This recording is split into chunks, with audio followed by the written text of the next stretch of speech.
오늘 우리에게 주시는 하나님의 말씀은 디모데전서 2장 1절에서 2절, 디모데전서 2장 1절에서 2절 말씀입니다. 제가 말씀을 봉독하겠습니다. 그러므로 내가 첫째로 권하노니 모든 사람을 위하여 간구와 기도와 도구와 감사를 하되 임금들과 높은 지위에 있는 모든 사람을 위하여 하라.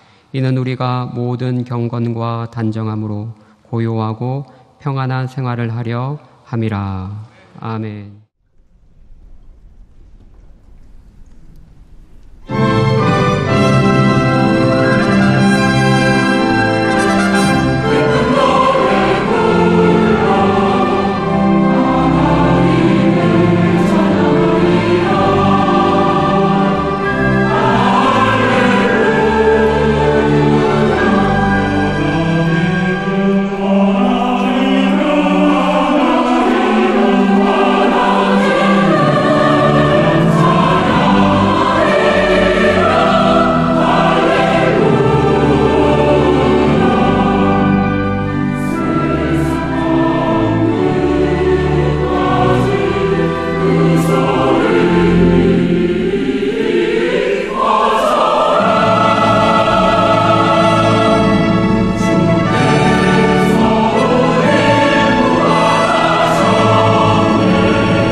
오늘 말씀은 기도에 관한 것입니다. 기도에 대해서 이해할 때 우리가 쉽게 비교 대상으로 삼을 수 있는 것이 운동입니다. 운동 그러면 하면 좋은 것, 더 해야 되는 것 알면서도 잘 안 되는 것이 운동이죠. 기도도 마찬가지입니다. 기도해야 되는데 더 잘하고 싶은데 잘 안 되는 것이 기도이죠. 아마 작년 이맘때쯤 내가 좀 더 기도 열심히 해야 되겠다라고 결심하신 분들이 계시다면 오늘 되돌아봐도 똑같은 필요가 있을 겁니다. 나는 여전히 기도를 더 열심히 해야 되는구나 라고 생각하실 것입니다. 극소수의 성도를 제외하고는 절대 다수의 성도님들은 기도의 절대량이 부족합니다. 나는 기도가 차고도 충만해서 이 정도면 됐다 하는 분 혹 계시더라도 너무 크게 아멘하지 마시고 겸손하게 말씀에 집중하셨으면 좋겠습니다. 절대 다수의 사람들이 기도의 양이 부족한 가운데 저도 한 사람입니다. 기도의 양이 부족한 가운데 저 같은 사람은 조금 더 문제입니다. 왜냐하면 기도의 원리는 빠삭하게 아는데 그럼에도 불구하고 기도가 부족하다는 겁니다. 아마 저와 기도에 대해서 잘 알고 있는 그 분들 같은 경우죠. 저를 잠깐만 말씀드리면 제가 신약 성경에 나오는 기도를 주제로 논문을 써서 세계적인 학술지에 게재가 되고 그것도 또 우수 논문이 되어서 헝거리어로 번역이 됐다. 이 정도면 괜찮은 거잖아요. 그죠? 근데 기도의 양이 괜찮냐? 그러면 부족하죠. 참 부족합니다. 기도의 양이 제법 많으신 성도님들 경우에도 부족한 것이 있다면 기도는 많이 하는데 중언부언일 가능성도 있고요. 그냥 정해진 시간에 정해진 그 패턴의 기도만 거의 그냥 반복하듯이 매일같이 하는 그런 분들도 다른 분보다는 훨씬 낫지만 역시 부족한 부분이 있다라고 볼 수 있겠습니다. 어떤 분들은 개인 기도는 많이 하는데 대표 기도하려면 여전히 두렵고요. 기도의 자리에는 오래 있는데 삶의 자리에서는 거의 기도 안 하는 분들도 있습니다. 반대로 삶의 자리에서는 주님을 찾고 기도를 하는데 개인 기도의 공식적인 시간은 거의 없는 분들도 있습니다. 결론 내리면 누구나 기도가 부족하다는 것이죠. 우리가 잘 알고 있는 기도의 위대한 사람 조지 뮬러가 있죠. 기도를 몇 번이나 응답받았다고요? 5만 번. 5,000번이 아닙니다. 5만 번. 잠시만 생각해봐도 5만 번을 도대체 기도 응답을 받으려면 어떻게 기도를 해야 기도 응답을 받을 수 있을까 다소 의문이었는데 그분의 기도 방식을 이렇게 찾아보니까 가능하겠더라고요. 먼저 기도하라. 그러니까 오늘 예배 오시기 전에 주님 오늘 예배를 통해서 은혜 주시기를 소망합니다. 기도하신 분들은 오늘 예배 가운데 은혜를 받았으면 응답받은 겁니다. 그렇지 않아요? 말씀을 통해서 은혜 받을 수도 있고 찬양을 통해서 은혜 받을 수도 있고 그리고 다른 성도님들의 섬김, 그저 옆에 있는 분이 기도하는 모습, 헌금을 드릴 때 이런 때 은혜를 내가 느꼈다면 기도가 응답된 거잖아요. 우리는 기도 응답을 못 받는 이유 중에 큰 이유가 기도 안 해서 그렇다는 사실을 인정해야 되는 거죠. 기도 응답을 많이 받으려면 기도를 먼저 할 때 기도 응답을 받을 수 있다. 이것은 참 귀한 원리라고 생각을 합니다. 성경에는 기도에 관한 가르침이 참 많습니다. 구약의 대표적인 기도에 관한 가르침의 책은 시편인 것 같습니다. 신약에 오면 아무래도 기도의 사람이신 우리 예수님의 기도의 모습을 살펴봐야 되는데 크게 두 가지로 구분이 되죠. 하나는 예수님이 얼마나 충실하게 기도 생활을 하셨는가, 새벽 미명부터 기도를 하신 주님, 그리고 특별히 중요한 것은 예수님의 사역 가운데 중요한 하나님의 구속 사역을 이루려는 대목에 어김없이 예수님은 집중 기도하셨다는 겁니다. 우리가 배울 부분이죠. 내 인생에 중요한 부분이 있다면, 내 인생에 전환기에 있다면 우리는 그 어느 때보다 기도에 힘써야 하는 시간이 그때라는 겁니다. 뿐만 아니라 예수님의 가르침에는 기도를 어떻게 해야 되는가, 왜 해야 되는가, 기도의 중심이 뭔가 이런 가르침들도 많이 나타나죠. 사도 바울의 기도는 예수님의 기도를 본받았지만 거기서 또 다른 모습으로 발전이 됩니다. 특별히 사람을 향한 기도가 참 많았습니다. 사람을 생각하면서 감사 기도하는 것이 바울의 큰 특징이고요. 특별히 오늘 본문에 4종류의 다른 기도의 모습을 보여주고 있습니다. 자, 우선 이 4종류의 기도가 뭔지 본문 보고 확인하고 암기하도록 하겠습니다. 자, 4종류의 기도, 디모데전서 2장 1절 제가 읽기 시작합니다. 그러므로 내가 첫째로 권하노니 모든 사람을 위하여, 여러분 읽습니다. 간구와 기도와 도고와 감사를 하되. 4가지 종류의 기도가 나왔죠. 네, 저를 봐주시기 바랍니다. 저를 봐주시고요. 4가지 기도 같이 봅니다. 시작. 간구와 기도와 도고와 감사. 크게 보면 기도, 두 번째 기도라는 그 영역 안에 간구도 있고 도고도 있고 감사도 있는 것인데, 사도 바울은 의도적으로 기도를 두 번째 둠으로써 또 다른 모습의 기도를 가르쳐준다, 이렇게 볼 수 있습니다. 자, 오늘은 이 4가지의 기도에 대해서 여러분과 나누는 것인데, 나누기 전에 제가 여러분에게 생각할 것 하나 던져드립니다.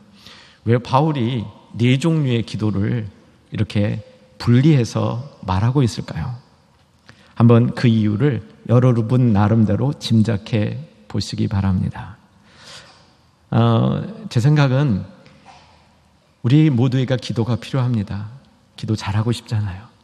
기도 더 하고 싶잖아요. 기도가 뭔지 더 깊이 알고 싶잖아요.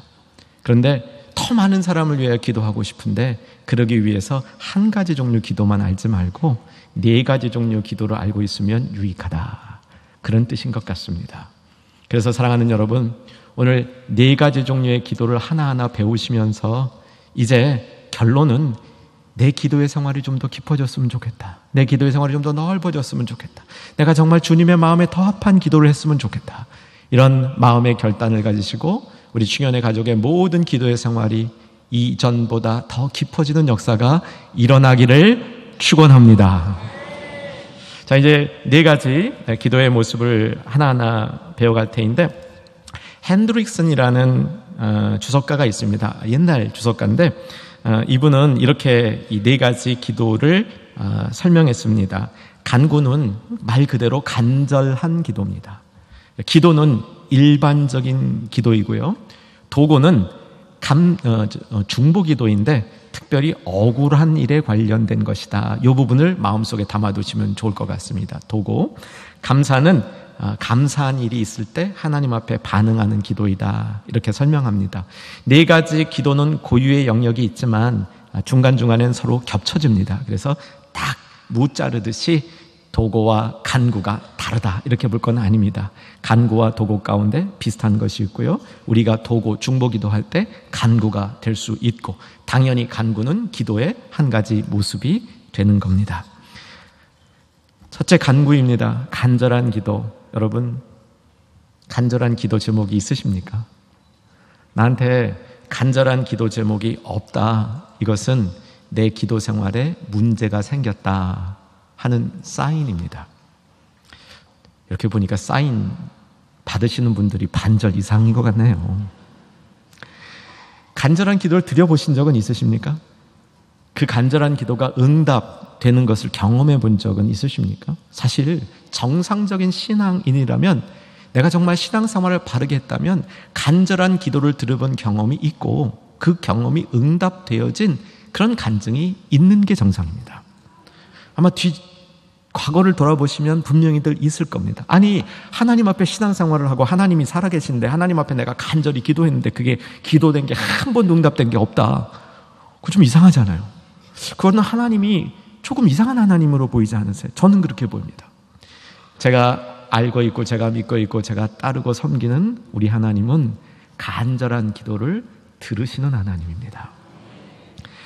간절한 기도가 하나님이 들으시는데 응답되어지는 것하고는 조금 다릅니다. 내가 원하는 대로 되어지느냐, 이 문제하고는 조금 다릅니다. 누가복음 11장에 보면 간청, 옛날에는 강청이라 그랬는데 막 떼쓰는 기도를 하는 거죠.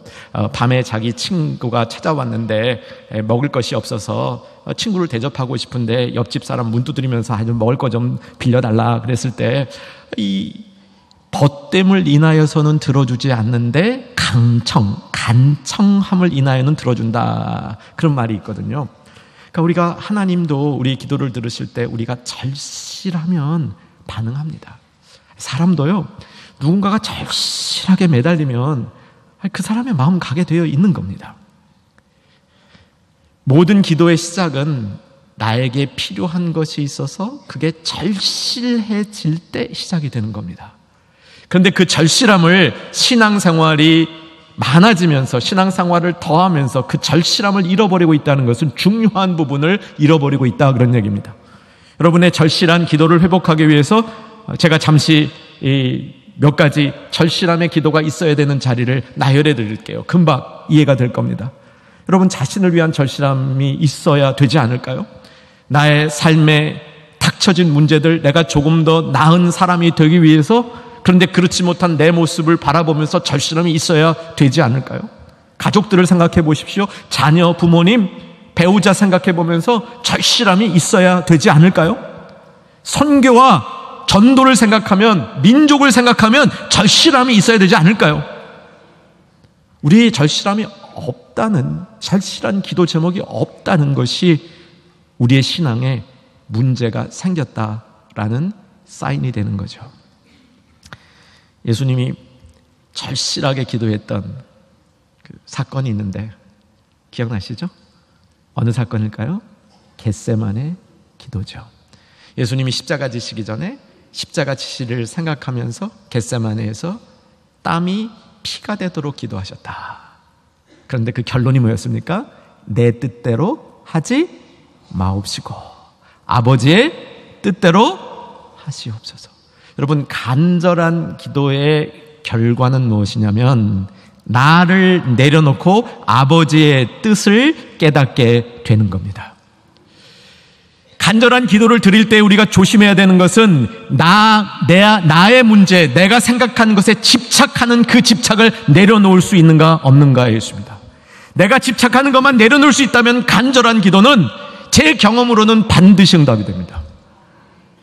내가 원하는 것을 이루어 주시든 하나님의 내 간절함 가운데 나를 바꾸시든 그 기도는 응답되는 것이 정상이라는 것이죠. 그래서 간절한 기도는 하나님의 뜻을 결국은 깨닫게 되는 겁니다. 언젠가 제가 대학교 때 고시 공부를 하면서 그 농촌 시골에 가서 시골교회를 이렇게 가서 고시 공부했었다는 얘기를 한 적이 있으시죠? 들은 기억이 있으실 겁니다. 그때 고시 공부는 못하고 여름 내내 전도사 비슷한 생활하다가 왔는데 교회에 좀 문제가 있었습니다. 그래서 어느 날 갑자기 새벽에 보지 못하던 교우님들이 이렇게 오셔서 기도를 하는데 이게 딱 봐도 교회에 싸움 났어요. 싸움 나서 기도를 하다 보니까 이게 말이 기도지 기도가 아닌 것 같아요. 형식은 기도인데 내용은 기도 같지가 않았어요. 어린 제 나이에도. 근데 이게 참 묘한 일이 벌어지더라고요. 한 3, 4일 지나니까 그렇게 기도하시던 분이 막 그냥 이렇게 뭐 다른 사람을 비난하는 기도를 하시다가 딱 기도 끝에 나를 돌아보니 나도 잘한 게 없네요 이러고 자기를 돌아보는 기도가 시작이 되더라고요. 그러고 며칠 지나니까요 이게 확 달라지더라고요. 여러분, 우리가 정말 간절한 기도로 간구로 주님 앞에 나가면 내 잘못된 기도도 주님께서 바꿔주는 줄로 믿으시기 바랍니다. 간절함이 있어야 됩니다. 혹 나의 기도 가운데 간절한 부분을 완전히 놓치셨다면 오늘 이 말씀을 통해서 내가 반드시 간절해야 될 그 일에 간절한 기도를 주님 앞에 드리는 회복이 있기를 주의 이름으로 축원합니다. 자, 두 번째, 기도입니다.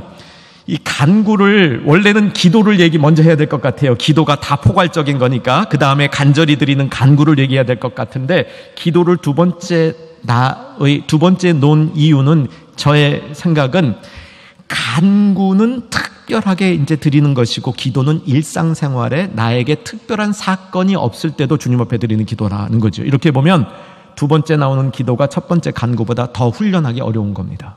사람은 간절한 일이 있으면 기도하러 나갑니다. 그런데 간절한 일이 없으면 기도하던 것 철회하는 경우가 참 많습니다. 그렇죠? 간절한 기도를 드렸는데 지금 간절함이 없는 성도들 중에는 이런 유도 있습니다. 간절할 때 내가 기도를 열심히 했는데 간절한 상황이 종료되니까 그 다음에는 기도를 안 하게 된 거예요. 그러다 보니까 기도 안 하는 게 습관이 된 겁니다. 이 특별한 일이 없을 때도 주님 앞에 꾸준히 기도하는 것은 우리의 신앙생활 가운데 익혀야 될 간구보다 다음 단계의 훈련이라는 겁니다. 여러분, 이 기도의 목적은 뭘까요? 이 기도의 목적은 두 번째 말하는 기도는 하나님과 친밀해지는 겁니다. 그래서 하나님의 뜻을 아는 겁니다. 하나님의 뜻을 아는 겁니다. 제가 전에 그 동남아시아 목사님들하고 이렇게 컨퍼런스를 하는데요. 동남아시아에 있는 목사님이 이런 질문을 하시더라고요. 목사님, 제가 한국 사람이니까 목사님, 한국 목사님들은요 기도를 할 때, 한국 성도님들은 기도할 때 어떤 때는 이렇게 기도하고 어떤 때는 이렇게 기도하는데 이 차이가 뭡니까? 그러는 거예요. 여러분 아셔요? 그 차이가 뭔지? 저는 알아요. 이렇게 기도하는 거는 간구입니다. 간구. 이렇게 기도하는 건 좀 편해진 거예요. 그죠? 찬양할 때 보면 대부분 이렇게 찬양해요. 막 근데 뜨거운 기도할 때는 앞뒤로 하잖아요. 그렇죠? 옆으로 흔들 때는 좀 편한 거, 앞뒤로 흔들 때는 간절한 거예요. 대충 맞습니다.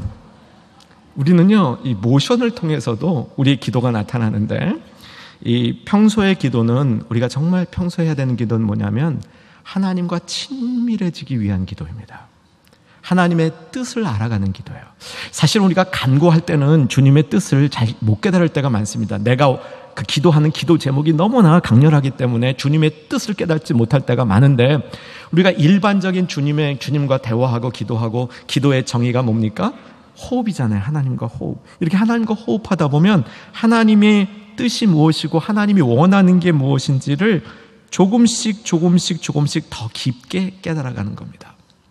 사랑하는 여러분, 기도의 응답은 내가 원하는 것이 이루어지는 것이 아니라 하나님의 뜻이 무엇인지를 깨닫는 것입니다.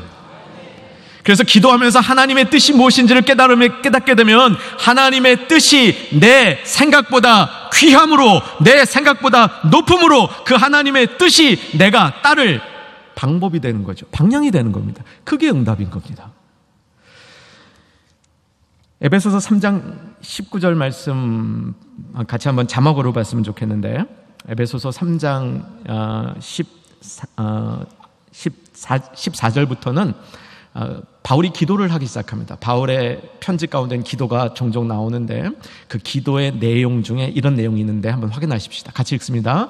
그 너비와 길이와 높이와 깊이가 어떠함을 깨달아 하나님의 모든 충만하신 것으로 너희에게 충만하게 하시기를 구하노라. 너비와 깊이와 높이와 길이를 깨달아.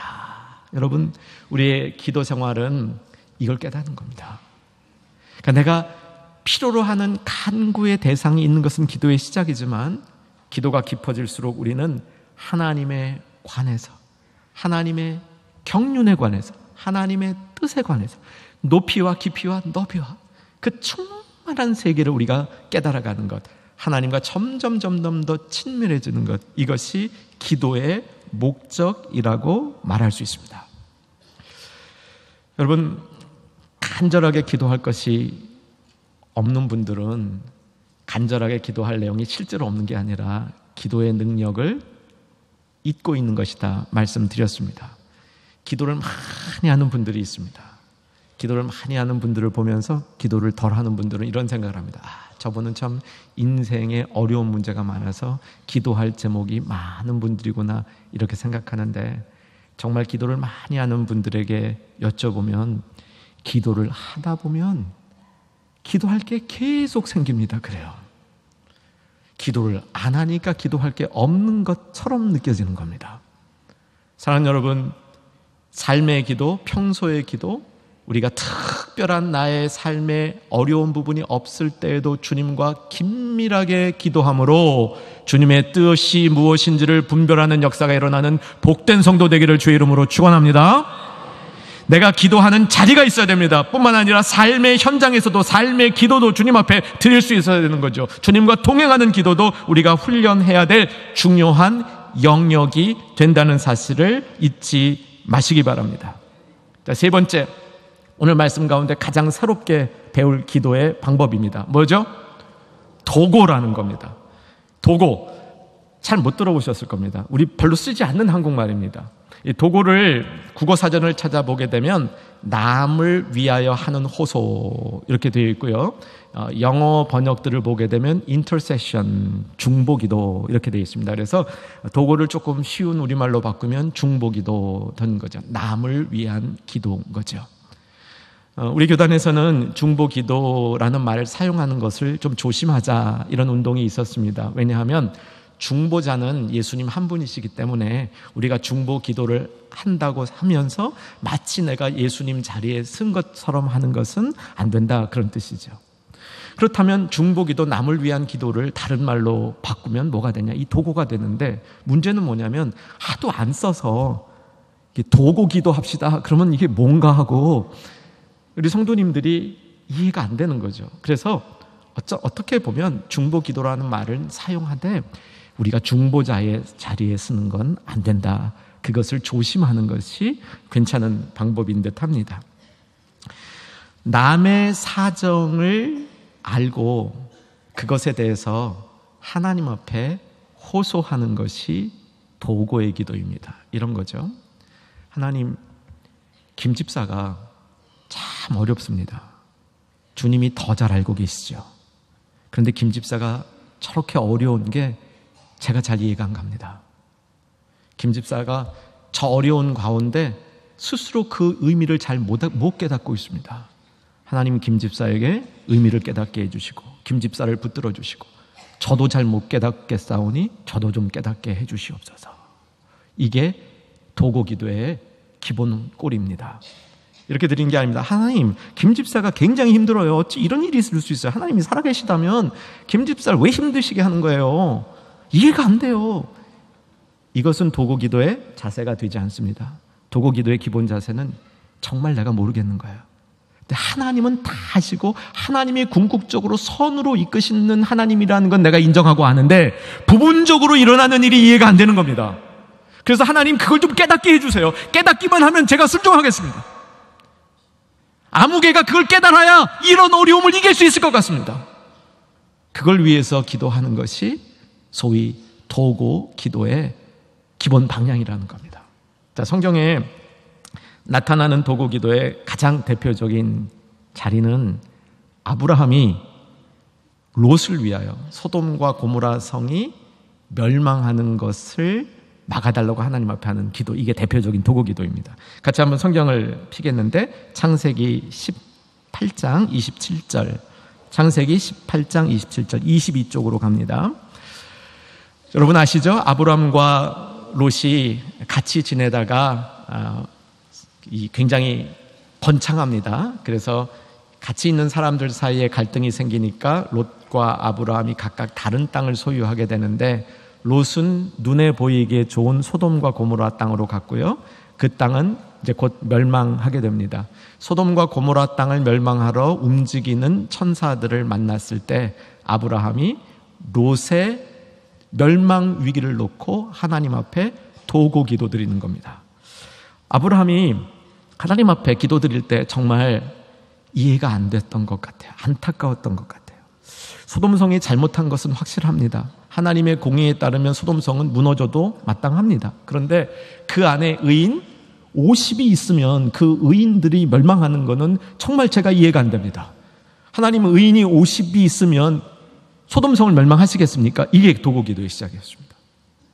굉장히 지혜로운 기도 아닙니까? 굉장히 솔직한 기도 아닙니까? 우리가 정말 하나님을 알아가는 신앙생활을 하고 있다면 이런 기도가 있어야 되는 것 아닙니까? 이게 그냥 드리는 기도가 아니라 간구가 되어야 되는 것 아닙니까? 그렇다면 간구와 도고는 비슷한 부분이 있는 거죠. 아브라함이 그렇게 간구하러 나갔을 때 하나님이 50명 있으면 멸망 안 하겠다고 그랬습니다. 그 다음에 아브라함의 자세를 꼭 보셔야 됩니다. 27절 찾으셨죠? 자, 찾은 것 같이 읽습니다. 시작. 아브라함이 대답하여 이르되 나는 티끌이나 재와 같사오나 감히 주께 아뢰나이다. 감히 주께 아뢰나이다. 나는 자격이 전혀 없지만 감히 주께 아뢰나이다. 이게 도고 기도입니다. 그 다음 어떻게 됐습니까? 50명에서 5명 빠지면 어떻게 하겠습니까? 기도였죠. 그 다음에는 40명, 그 다음에는 30명, 그 다음에는 20명, 그 다음에는 10명. 아브라함 끈질기죠. 우리 주님은 참 오래 참으셔요. 40, 50, 45, 40, 30 장난하는 거냐? 뭐 그러지 않으시고요. 왜냐하면 그 안에 아브라함의 간절함이 있는 거예요. 정말 제가 티끌만도 못한데 정말 모르겠습니다. 의인 20명이 있는데 정말 그 성을 멸망시키는 게 하나님의 뜻입니까? 이게 도고 기도인 거예요. 10명까지 간 다음에 아브라함이 중단합니다. 5명 안 가요. 왜 그랬을까요? 제 이해는 하나님이 50명, 45, 50, 45, 40, 30, 20, 10 닦았을 때 아브라함이 깨달았어요. 하나님의 마음을 깨달은 거예요. 하나님의 마음은 정말 의인을 멸망시키지 않는 거구나.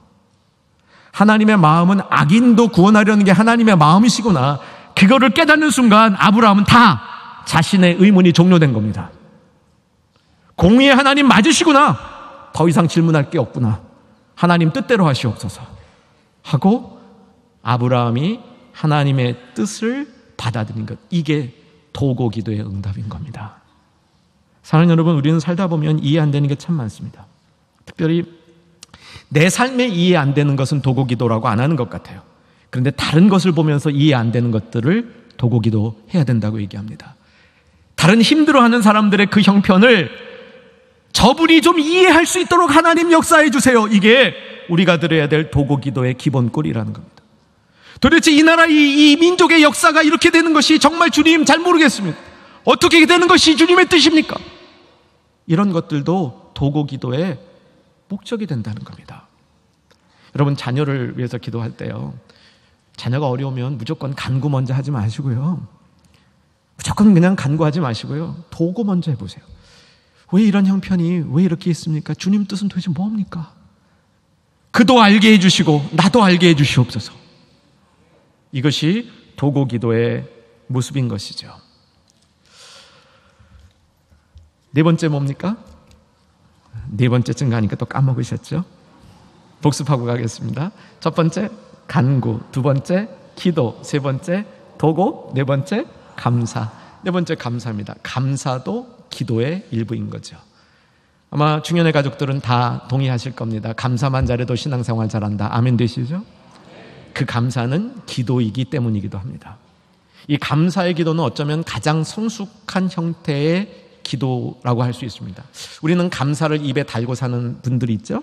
어떻게 보면 좀 지나치다고 보이기도 하지만 사실은 훌륭한 신앙입니다. 감사가 입에 달려있는 것은 감사가 내 마음속에 없어진 것보다 훨씬 더 훌륭한 신앙의 상태입니다. 근데 정말 하나님이 받으시는 감사가 뭐냐면, 감사해야 될 그 순간에 바로 하나님 앞에 감사 기도 드리는 겁니다. 이런 기도를 총알 기도라고도 합니다. 그냥 쏘아 올리는 거예요. 감사의 조건이 나에게 딱 생길 때 그 순간에 감사 기도할 수 있어요. 여러분, 이 상태를 소망하시기를 주의 이름으로 축원합니다. 이렇게 될 수 있는 성도가 되도록 우리가 훈련해야 되는 겁니다. 오늘 본문에 디모데 전서에서 네 가지 기도를 가르치는 자리는 바른 교훈을 어떻게 우리가 훈련할까, 그 자리에 있는 겁니다. 첫 번째예요. 2장 1절 다시 한번 보시면 뭐라고 얘기하냐면, 이것이 첫 번째 권면이라고 얘기합니다. 첫 번째 권면, 바른 교훈에 관련된 첫 번째 교훈은 기도 잘하자는 겁니다. 그 중에 감사가 기도의 모습이라는 겁니다. 여러분, 하나님이 이 감사를 받으십니다. 내가 감사해야 될 그 순간에 하나님 앞에 감사를 올린 그것, 정확한 타이밍에 감사를 올리는 그 감사를 우리 주님이 더 기뻐 받으시죠. 조금 지난 다음에 올리셔도 됩니다. 우리가 둔해서 까먹었어. 근데 지나고 나니까 진짜 감사할 일이 내가 생각이 난 거야. 나 그때 감사 안 했네. 나중에 해도 됩니다. 다만 이거 감사할 일인데 나중에 하지 뭐. 내일 아침 기도 시간에 하지 뭐. 오늘 밤 기도 시간에 하지 뭐. 그러다가 안 하는 경우가 왕왕 있다는 사실입니다. 더 문제는 뭐냐면, 내 삶 속에 하나님은 감사의 조건을 주셨는데 내가 그것을 감사의 조건으로 받지 못하는 것들이 더 많다는 겁니다. 사랑하는 여러분, 우리는 정말 기도에 힘써야 됩니다. 그 기도는 단순히 내가 무릎 꿇고 하나님 앞에 기도하는 시간만 많아지는 게 아닙니다. 다양한 형태의 기도를 주님 앞에 올릴 수 있으므로 결국 목적은 뭐냐면 기도 잘하자는 거예요. 왜 네 가지 기도를 배웁니까? 왜 기도를 네 가지로 나눠서 배웁니까? 다 비슷한 것도 있는 것 같은데, 그 좀 네 가지로 딱 나눠서 얘기하면 멋있어 보여서 배우는 겁니까? 아니에요. 기도를 잘하자는 겁니다.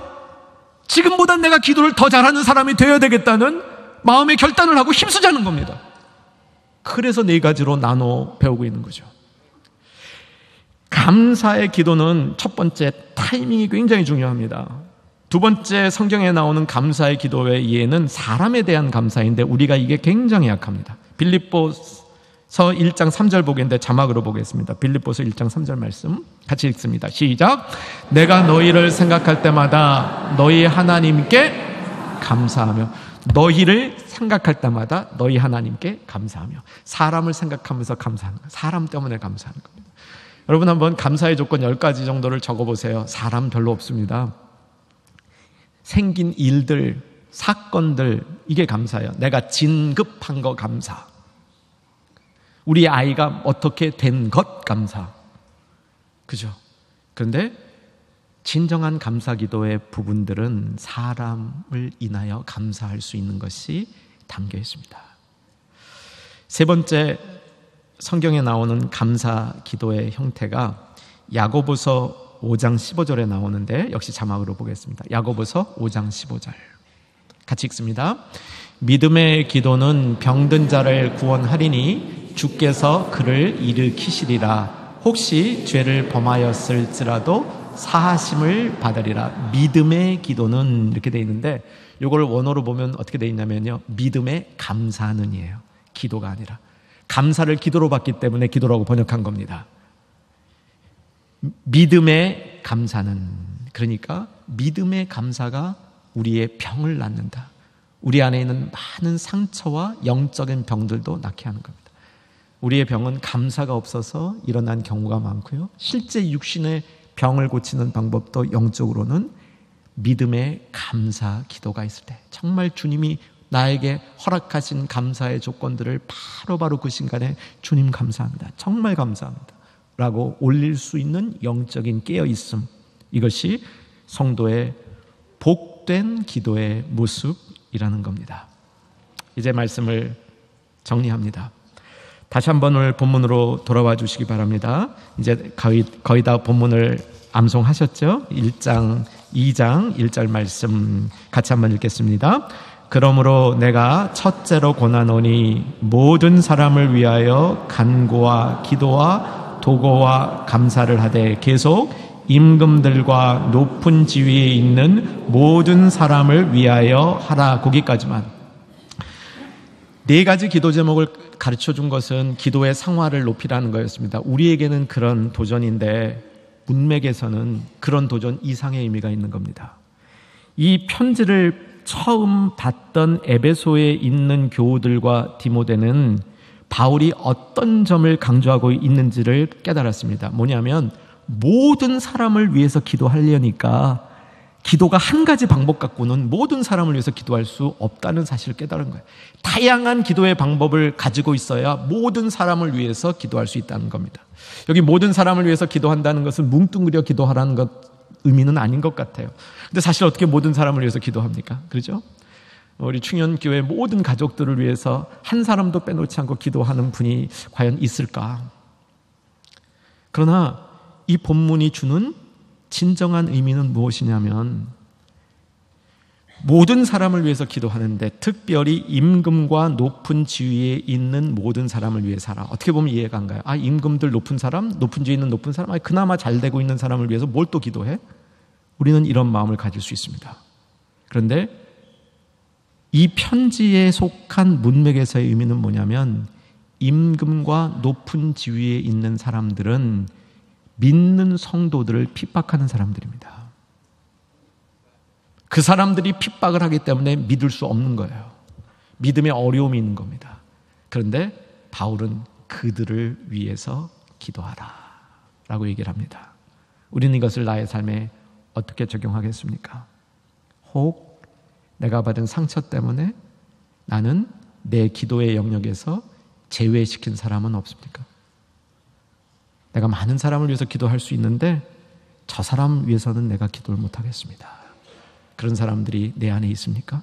그렇다면 오늘 본문의 도전은 그런 사람들을 없애기 위해서 기도의 다양한 방법을 익히고 그 기도의 다양한 방법을 통하여 기도의 지경을 넓혀라. 이 교훈이 되는 겁니다. 사랑하는 여러분, 우리 모두는 총체적으로 기도가 필요합니다. 그래서 기도의 네 가지 영역을 배운다는 것은 좀 더 주님 앞에 기도를 잘하기 원하는 우리의 소망을 이루는 것입니다. 그 가운데 기억해야 될 것은 기도의 지경이 넓어져야 되는 이유 중에는 내가 기도 중에 배제하였던 그 사람도 기도에 품을 수 있는 그런 도전을 함께 받아야 하는 것입니다. 홀로 중보자이신 구주 예수 그리스도의 은혜와 하나님 아버지의 크신 사랑과 성령님의 내주교통 위로 충만케 하심이 기도의 영역을 넓혀 기도의 사람 되기로 소망한 주의 사람들 위해 이제로부터 영원토록 함께 있을지어다.